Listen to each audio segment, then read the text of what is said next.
ഈ മുഖ്യമന്ത്രിയെ തീരുമാനിക്കാൻ പ്രധാനമന്ത്രിയുടെ അധ്യക്ഷതയിൽ ബി.ജെ.പി. പാർലമെന്ററി ബോർഡ് യോഗം ഉടൻ നിയുക്ത എം.എൽ.എമാരുടെ യോഗത്തിന് ശേഷം മുഖ്യമന്ത്രിയെ പ്രഖ്യാപിക്കും. പുതിയ സർക്കാരിന്റെ സത്യപ്രതിജ്ഞാ ചടങ്ങ് നാളെ രാവിലെ 11 മണിക്ക് രാംലീല മൈതാനിയിലാണ്. വിവരങ്ങളുമായി രാജേഷ് ശ്രീനിവാസൻ ചേരുന്നു. രാജേഷ്, വലിയൊരു സസ്പെൻസ് തന്നെ അവർ നിലനിർത്തുന്നുണ്ട്. ആ സസ്പെൻസ് എപ്പോഴത്തേക്കായിരിക്കും ഒന്ന് പൊട്ടിക്കുക?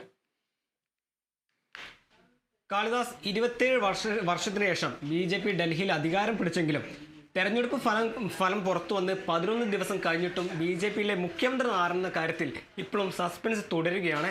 ഇതിനായി ഇന്ന് നിയുക്ത എം.എൽ.എമാരുടെ യോഗമെല്ലാം ഇന്ന് ചേരുന്നുണ്ട്. അതിനുശേഷമായിരിക്കും ഇതുപോലെ അടുത്ത മുഖ്യമന്ത്രി ആരെന്ന കാര്യത്തിൽ ബി.ജെ.പി. കേന്ദ്ര നേതൃത്വം തീരുമാനമെടുക്കുന്നത്. അതേസമയം തന്നെ സമയത്തിന് ശേഷം പ്രധാനമന്ത്രിയുടെ അധ്യക്ഷതയിൽ ബി.ജെ.പിയുടെ പാർലമെന്ററി യോഗം ഉടൻ ചേരും. ഈ യോഗത്തിന് ശേഷം നിയുക്ത എം.എൽ.എമാരുടെ അഭിപ്രായം കൂടി, അല്ലെങ്കിൽ ആ യോഗം ജെ.പി. നദ്ദയുടെ നേതൃത്വത്തിൽ ആ യോഗത്തിന് ശേഷമായിരിക്കും ഡൽഹിയിലെ മുഖ്യമന്ത്രി ആരെന്ന കാര്യത്തിൽ പ്രധാനമായും ഒരു തീരുമാനമുണ്ടാവുക. ബി.ജെ.പിയെ സംബന്ധിച്ചോളം അര ഡസനിലധികം പേരുകളാണ് ബി.ജെ.പിയുടെ ഈ മുഖ്യമന്ത്രി സാധ്യതാ പട്ടികയിൽ നിലനിന്നിരുന്നത്. ന്യൂഡൽഹി നിയമസഭാ മണ്ഡലത്തിൽ അരവിന്ദ് കെജ്രിവാളിനെ പരാജയപ്പെടുത്തിയ പർവേഷ് വർമ്മയടക്കം ബി.ജെ.പിയുടെ സംസ്ഥാന അധ്യക്ഷനടക്കം ബി.ജെ.പിയുടെ പ്രതിപക്ഷ നേതാവടക്കം വിവിധ പേരുകൾ, സ്മൃതി ഇറാനി അടക്കം വിവിധ പേരുകളായിരുന്നു ബി.ജെ.പിയുടെ അടുത്ത മുഖ്യമന്ത്രി ആരെന്ന സാധ്യതാ പട്ടികയിൽ ഉണ്ടായിരുന്നത്. എന്നാൽ അതിലുള്ള വിരാമം വിട്ട് ഇന്ന് അല്പസമയത്തിനുള്ളിൽ 12 മണിയോടെ പ്രധാനമന്ത്രി നരേന്ദ്രമോദിയുടെ അധ്യക്ഷതയിൽ ഇപ്പോൾ ബി.ജെ.പിയുടെ പാർലമെന്ററി ബോർഡ് യോഗം ചേരും. അതിനുശേഷമായിരിക്കും 48 എം.എൽ.എമാരുടെ നിയുക്ത, അല്ലെങ്കിൽ ബി.ജെ.പി. ദേശീയ അധ്യക്ഷൻ ജെ.പി. നദ്ദയുടെ നേതൃത്വത്തിൽ ഈ നിയുക്ത എം.എൽ.എമാരുടെ അഭിപ്രായം കൂടി ആരാഞ്ഞായിരിക്കും പ്രധാനമായും ഇതുപോലെ ഒരു അടുത്ത മുഖ്യമന്ത്രി ആരെന്ന കാര്യത്തിൽ ഇന്ന് വൈകിട്ടോടെ ഒരു തീരുമാനമുണ്ടാവുക.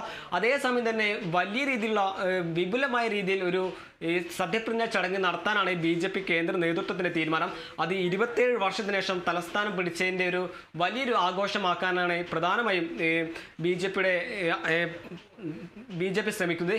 ഇതിന്റെ ഭാഗമായി സംസ്ഥാനം ഭരിക്കുന്ന എല്ലാ ബി.ജെ.പി. ഭരിക്കുന്ന എല്ലാ മുഖ്യമന്ത്രിമാരെയും കേന്ദ്ര മന്ത്രിസഭയും തൊട്ടു പിന്നാലെ സെലിബ്രിറ്റീസിനടക്കം ചലച്ചിത്ര താരങ്ങളടക്കം ഈ ചടങ്ങിൽ പങ്കെടുക്കുമെന്ന ഒരു കാര്യം കൂടി വ്യക്തമാകുന്നു. അതേസമയം തന്നെ ഡൽഹിയെ സംബന്ധിച്ചോളം ഇന്ന് നടക്കാനുള്ള സത്യപ്രതിജ്ഞയായിരുന്നു നാളത്തേക്ക് മാറ്റിയത്. അത് ഡൽഹിയിൽ സംഭവിച്ച ആ വലിയ ഒരു ട്രെയിൻ അപകടം, അല്ലെങ്കിൽ വലിയ തിക്കിലും തിരക്കിൽപ്പെട്ട് നിരവധി മരണം സംഭവിച്ച സാഹചര്യത്തിലായിരുന്നു സത്യപ്രതിജ്ഞാ ചടങ്ങ് മാറ്റിയത്. എന്തായാലും സത്യപ്രതിജ്ഞാ ചടങ്ങ് വൈകിയ കുറേ സാഹചര്യങ്ങൾ ഉണ്ടായി. ഡൽഹിയിലെ ഭൂമികുലുക്കമടക്കം, അല്ലെങ്കിൽ പിന്നീട് ഈ പ്രയാഗ്രാജിലേക്ക് പോയ തിക്കിലും തിരക്കിലും പെട്ട് മരിച്ചവരുടെ കാര്യങ്ങളടക്കം നിരവധി കാര്യങ്ങൾ അവിടെ ഉണ്ടായിരുന്നു. എന്നിരുന്നാലും നാളെ സത്യപ്രതിജ്ഞയാണ്. ഇന്നപ്പോൾ ആര് ഇനി ഡൽഹി ഭരിക്കുമെന്നുള്ളത് കൃത്യമായി അറിയാൻ സാധിക്കും, അല്ലെങ്കിൽ അതിനൊരു തീരുമാനം ഇന്ന് ബി.ജെ.പി. നേതൃത്വം അറിയിക്കുമെന്ന് തന്നെയാണ് അറിയാൻ സാധിക്കുന്നത്. 12 മണിക്ക് ആണ് യോഗം.